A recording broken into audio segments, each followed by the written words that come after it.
Hello, everybody. My name is Patrick Man, and welcome to my third ever video. And today I will be doing the top 15 most scariest creepypasta stories ever told. And yes, this is on the top 15's channel. As you can tell, I am a huge fan of him, and I have subscribed and I have rung the bell so I always get notifications. And big shout out, you should always do that. You should do that for me, guys. I'm not making videos for my fame. I am making it for your sake as a person. Maybe both. Alright, let's get started.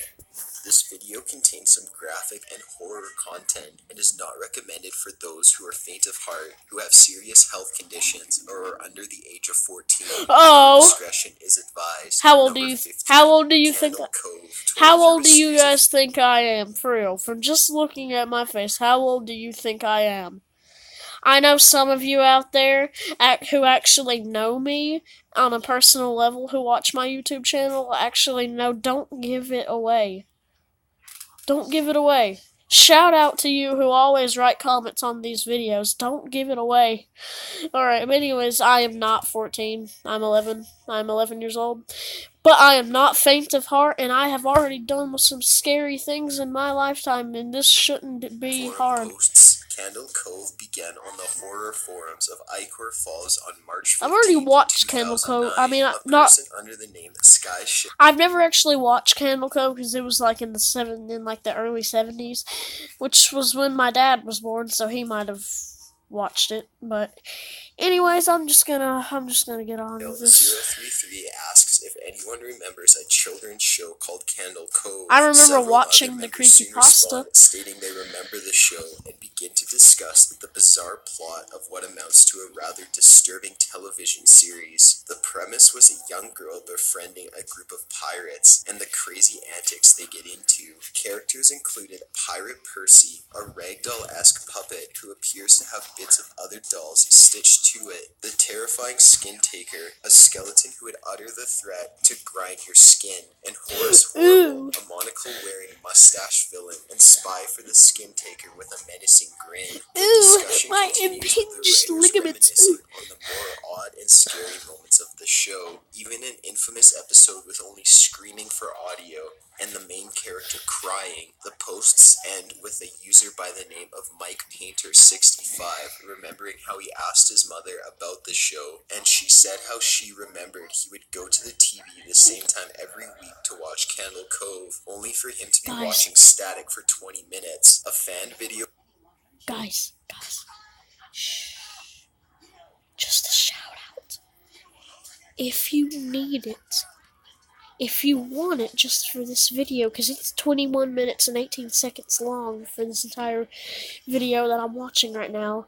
So that's how long it should be on this, maybe a little bit longer. Because obviously I'm still recording. But grab, I don't know, maybe some Coke. I recommend mostly because I know a certain person out there who loves Coke. And I have that same query.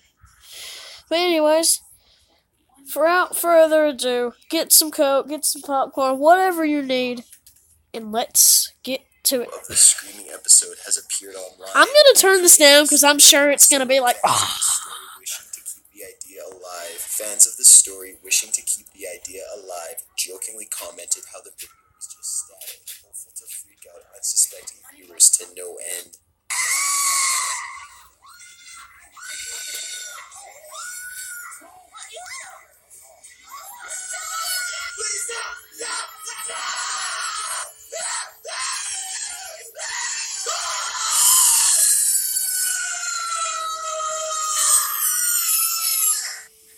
really? Number 14.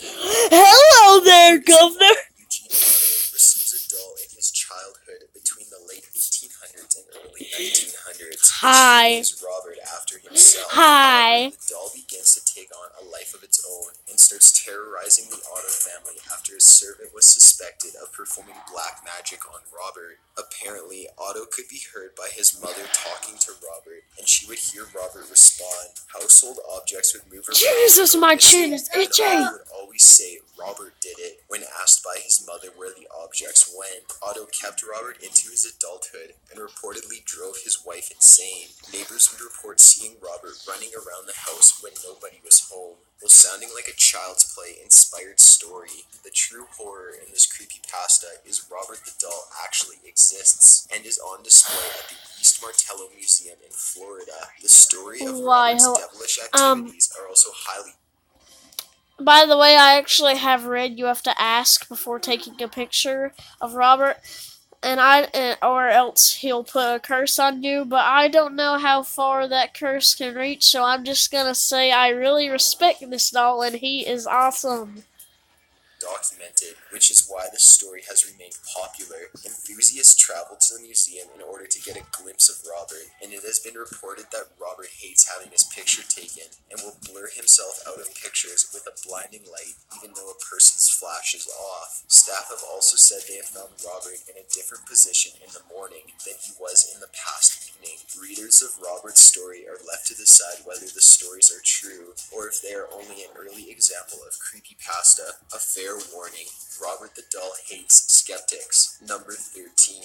The portraits. I'm not as skeptical, because again, I don't know how far his curse can reach. Portraits is a short story detailing a hunter lost in the woods coming across a derelict cabin. Upon entering, he finds nobody inside. Night is beginning to fall, so he decides to wait for the occupants to return and explain his story. But hours soon pass, and he figures he'll just spend the night there. As he lays down to sleep, he can't help but look up at the portraits all along the walls, staring down at him. He tosses and turns, but can't seem to rid himself of the sight of the haunting portraits. Why, hello. He finally rolls towards the wall and manages to fall asleep. He is awoken by the morning light and sits up, only to be both puzzled and horrified by the fact there are no portraits on the walls. Only windows. Short yet sweet and truly psychological, Portraits plays on a person's fears of becoming lost and alone with darkness approaching. It also has the creepypasta charm of acting quite normal through most of it, and then placing the absolute terror into readers with the last line. Number 12.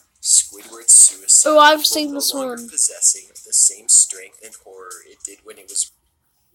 Oh, dang it, stupid ads. I'm just gonna cut this ad. Alright guys, the ad's over, so let's get on. The web. In the genre of lost episodes, the story is told through the eyes of a Nickelodeon intern in 2005, and he and his co-workers receive a tape labeled Squidward's Suicide. They all decide to watch the film and find a disturbing twist on the beloved SpongeBob SquarePants program. The episode depicts the typically cynical Squidward sitting on a bed while unsettling sounds play in the background. Bright flashes depicting dead children and other macabre scenes appear on screen, and the sounds increase in volume. Squidward now appears to be faded black, and his eyes are turning red. At the end of the video, Squidward shoots himself as a strange demonic voice eggs him to do it, and the tape ends. The employees dismiss the tape as a prank, but they check the timestamp and are alarmed to discover it was edited only half a minute before they received the tape. They hand the tape over to authorities, but the investigation quickly turns cold. A video on YouTube has been released depicting the disturbing video, and while rather tame, it is still not for the faint of heart. Number 11. I'm not faint of heart. Look at this heart. I'm not faint of heart. I am not faint. I am not faint of heart. Look at this. Look at this heart. Look at this heart. My heart is not faint. Alright, and their tale is told through a series of blog posts. Ted explains how he, Brad, and Joe were exploring a cave near their home and came across a very narrow hole they wished to pass through. They drilled the hole large enough for them to fit, but soon things take a bad turn. The group starts hearing disembodied screams and finds strange hieroglyphs on the wall. After exiting the cave, their ordeal only gets worse. The three of them suffer from hallucinations and nightmares of their experiences in the cave. The three men decide to go back to the cave last time in order to find closure for their psychological trauma and have opted to bring a gun and knife with them on their last exploration. The blog ends with, "See all of you soon," with a lot of answers. Love, Ted. That was the last anyone heard That from face, Ted. though. Look The at that blog face. has not been updated since. The fear behind this story is that of claustrophobia, especially with the amount of photos Ted posts of his experience in the cave itself, showing off the tight passageways they have to cross through. Fear of the dark and becoming trapped are also heavily used, especially since Ted, Brad, and Joe's whereabouts are unknown, and the stories ended ambiguously. Number 10. Quantum suicide. Less nightmare fuel than in providing a thought experiment which will stay with the reader long after they finish reading the story. A woman becomes tired of her self-perceived mediocrity and decides to end her life. After Don't purchasing point a that gun handgun, at me. she writes her family Don't a point that suicide gun note at the and goes off audience. into the woods. She rests at a tree, places the gun Even in though her mouth, even pulls though the I only trigger. have like However, 3 the people hammer who falls, watch but me. the gun doesn't fire. She tries again and again, but each time results in a misfire, causing her to grow angry. The narrator then details how she read a thought experiment years earlier about the idea a person can obtain immortality via the quantum suicide. They kill No. an alternate version of themselves instead, leaving them unharmed. With each pull of the trigger, she has killed herself in a parallel reality. 10 days after she left, a search party finally finds her still against the tree, having died of dehydration. The narrator then reveals while the suicide can't kill a person, the rule doesn't take other causes of death into account. Number 9.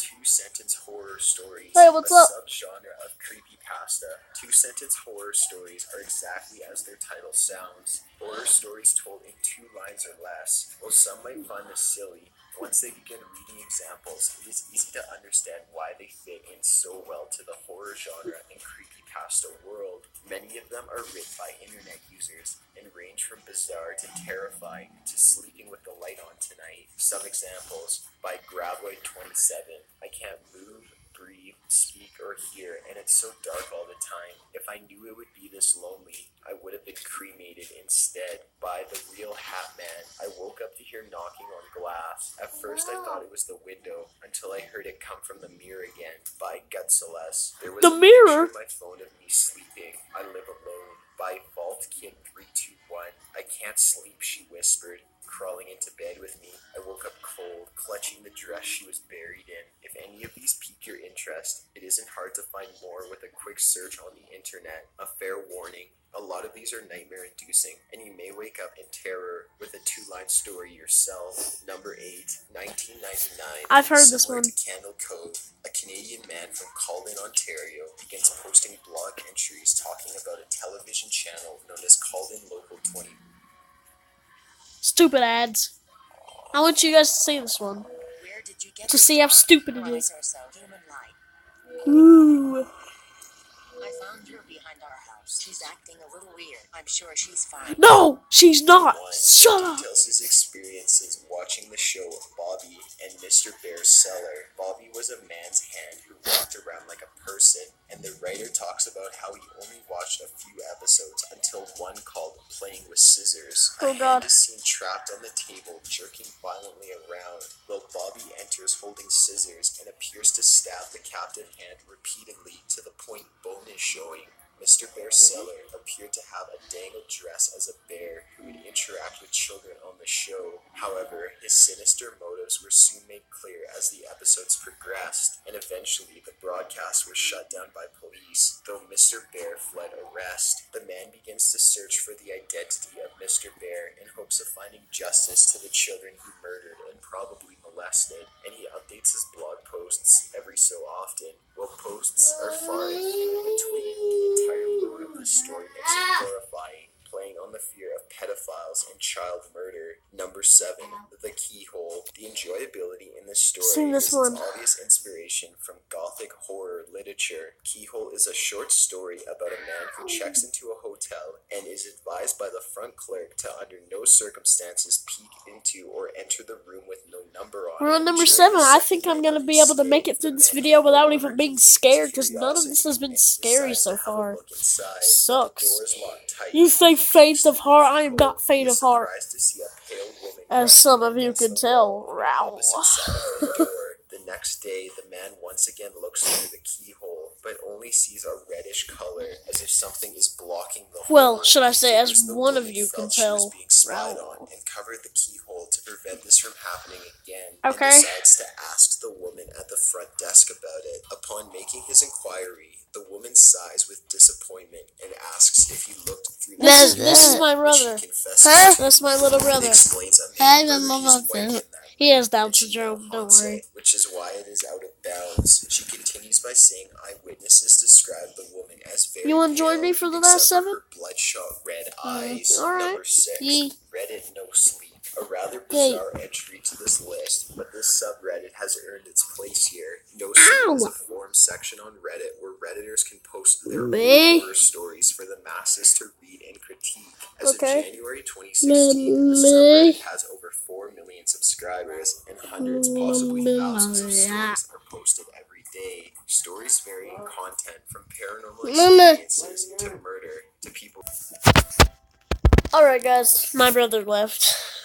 he just ran away. Stories is the effort authors put in to create a sense of believability. So glad once you you have the option to pause the videos without them going crazy. The all-time top post is called "I'm a search and rescue officer for the U.S. Forest Service. I have some stories to tell." How is this scary? Woods, and is not one, but a collection of 6 short stories. I'm under 14 and I am not faint of heart, although but I am not scared at all. I haven't been scared and hints of in this video. Sort of spiritual evil being present in the area he works in. It became so popular, a part 2 following the same themes was written. No Sleep certainly deserves its title, as like other creepypastas, it ranges from the bizarre and thought-provoking to the nightmare-fueled bound to keep people up at night. Number 5, Bong Qian Dong Ghost. Taking creepypasta to the next level, Bong Qian Dong Ghost is a webcomic about a young girl walking home in the mid-evening when she encounters a woman walking ahead of her. As the girl gets closer, she notices the woman is amiss, and she is walking with a disfigured leg. As the girl stops to assess what is happening, the reader is taken by surprise when the comic suddenly moves as the woman turns her neck completely around, with the sound of a neck cracking accompanying it. The woman says she is looking for her baby, and the terrified girl points ahead, saying the baby is over there. The woman continues walking as the girl turns to make a quick getaway in the opposite direction. Believing she is safe, she suddenly hears the woman scream behind her, and when she turns, the reader is once again startled by another motion frame of the woman rapidly spider walking towards the girl, and the readers get a full view of the woman's disfigured face. The story ends with the girl explaining how she was found unconscious by a passerby a few hours later, and how she learned a woman committed suicide in the apartment complex next to the incident by jumping from the top floor after her baby was taken away. The story draws inspiration by J&K horror stories and movies, such as Ju-on and Ringu, and plays a psychological game with the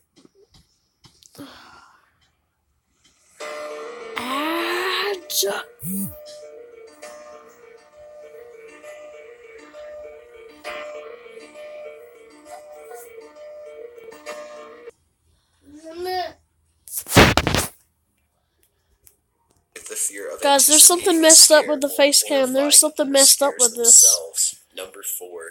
Wait, let me go try to repair it real quick.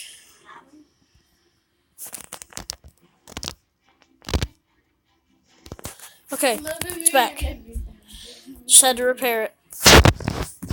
Here we go.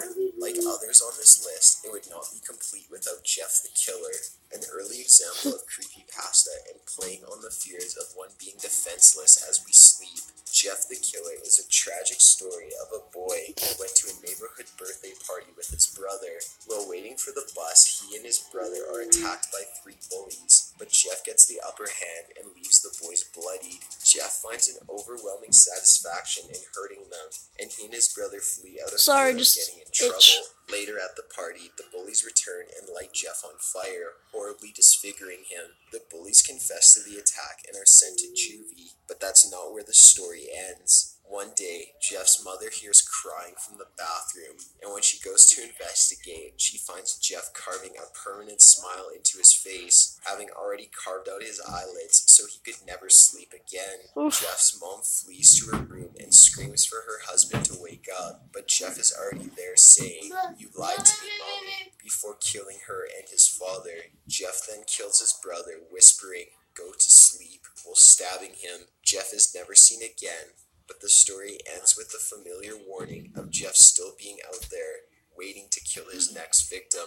Number 3. Slenderman. Undoubtedly the most famous icon of creepypasta, the Slenderman is a paranormal figure who is bald, completely white, faceless, and wears a black suit and tie, and appears to transcend time and space with the sole goal of kidnapping children. Afterwards, he would brainwash them to become his proxies and commit acts of kidnapping, assault, and even homicide. The origins of Slenderman appear to be on the Something Awful forum, dedicated to making photos paranormal, and were created by Eric Cunson under the name Victor Surge. Cunson included fictional quotes Is there something from the I'm not supposed seeing? Okay, I see it photographer, now. which read, quote, "We didn't want to go, we didn't want to kill them, but its persistent silence and outstretched arms horrified and comforted us at the same time," end quote. Cunson stated he based the Slenderman on a legend he heard about shadow people and the works of H.P. Lovecraft, Zach Parsons, and Stephen King,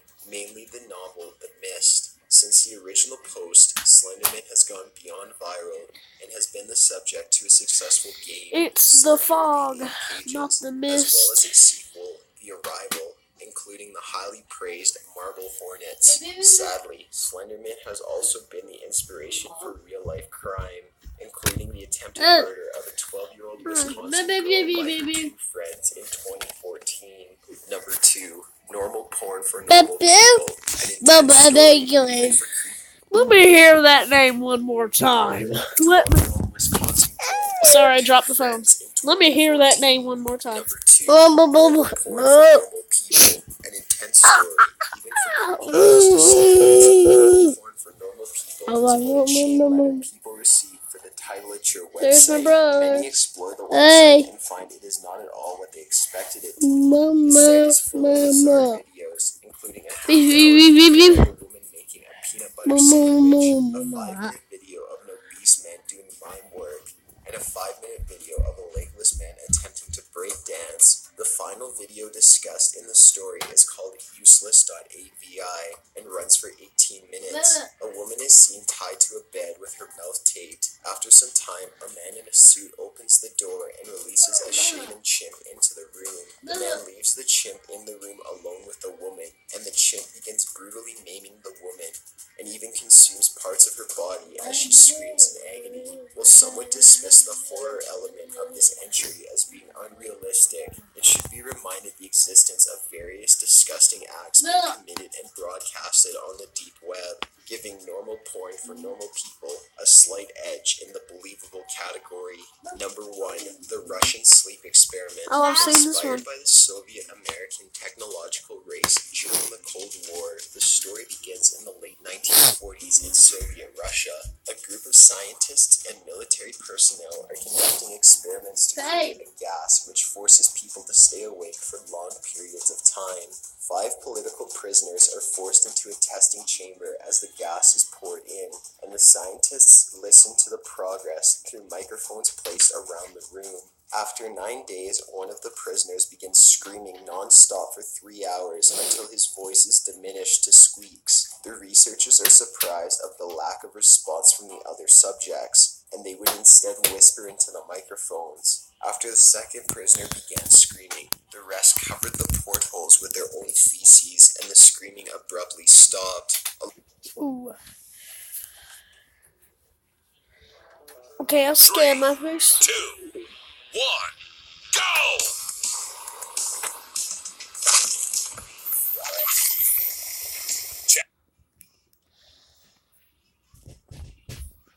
Hold on.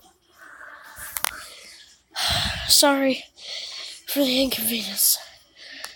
I just had to take care of something. Days without any response, the researchers declare the doors will be open and all the subjects are to lie on the floor or be shot. They receive the response of, "We no longer want to be free." After much debate, the chambers open on midnight of the 15th day, and it is discovered 4 of the 5 subjects remain alive, but are now grotesque representations of their previous selves, having brutally mutilated themselves and each other. Several of the subjects die soon after being released after they unwillingly fall asleep. The higher command decides to continue the experiment with the 2 surviving subjects, along with several scientists and military personnel. Before the doors are to be closed, one of the scientists produces a handgun and kills the military commander. As the others flee, he points the gun at the surviving subject and demands to know what he is. The subject declares he is what people hide from when they go to sleep.